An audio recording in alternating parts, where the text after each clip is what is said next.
ایک دن ہوگا صرف قیامت کا، ایک دن بس۔ اس دن، وہ دن قیامت کا کتنا بڑا ہوگا جانتے؟ 50,000 سال قرآن نے بتایا۔ آدھا دن دوڑ بھاگ میں ختم ہو جائے گا، آدھے دن میں حساب کتاب ہوگا، اور یہ زمین تانبے کی ہوگی، سورج سوا نیزے یا سوا میل کے فاصلے پر ہوگا۔ اللہ اللہ، اولین و آخرین سب اکٹھا ہوں گے اس زمین پر، دھوپ ایسی، گرمی ایسی کہ پسینہ لوگوں کے جسموں سے نکلے گا، اور 70 گز اس تانبے کی زمین کے اندر چلا جائے گا،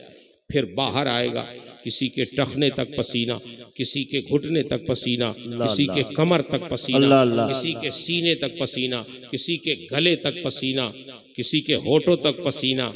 لوگ پسینے میں کتنے ڈبکیاں کھا رہے ہوں گے،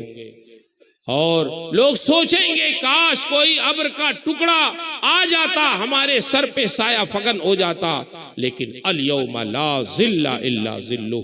آج رب العالمین کے عرش اعظم کے سائے کے علاوہ کہیں چھپنے کی جگہ نہیں ملے گی۔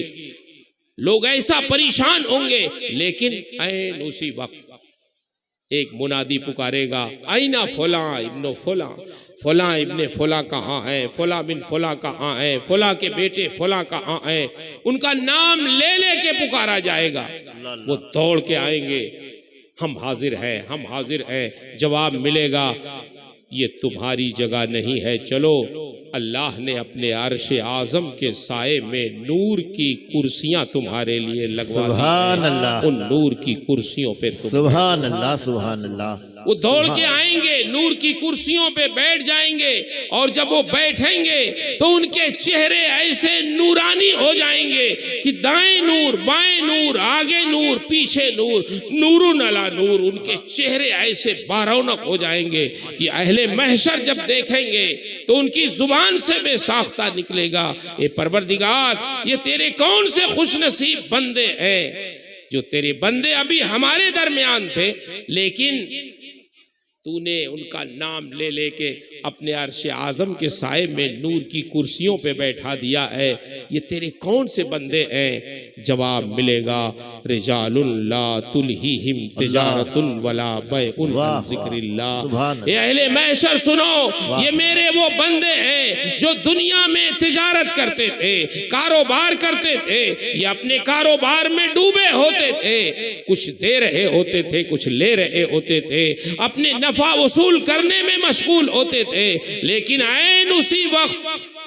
میری مسجدوں کے مناروں سے اذان کی آواز آ جاتی، اور جب مسجدوں سے اذان کی آواز آتی تو یہ میرے تاجر بندے اپنی تجارت چھوڑ کر، اپنی دکان چھوڑ کر سیدھے میری مسجد میں آ جاتے تھے، اور مسجد میں آ کے اپنے عمل سے یہ ثابت کرتے تھے کہ پروردگار ہمیں اپنی تجارت سے تو بہت محبت ہے، اپنی دکان سے تو بہت محبت ہے، اپنے نفع سے تو بہت محبت ہے، لیکن اپنی تجارت اور اپنے نفع سے کہیں زیادہ تجھ سے محبت ہے، تیری نماز سے محبت ہے، تیری مسجد سے محبت ہے، تیری اذان سے محبت ہے۔ تو جو میرے بندے دنیا میں میرے لیے میری محبت میں وہ اپنی تجارت چھوڑ دیتے تھے، تو آج میں ان کو محشر میں دھوپ میں نہیں رکھوں گا، اپنے عرش اعظم کے سائے میں نور کی کرسیوں پہ۔ سبحان اللہ، یہ عزت خوش نصیبوں کی ہے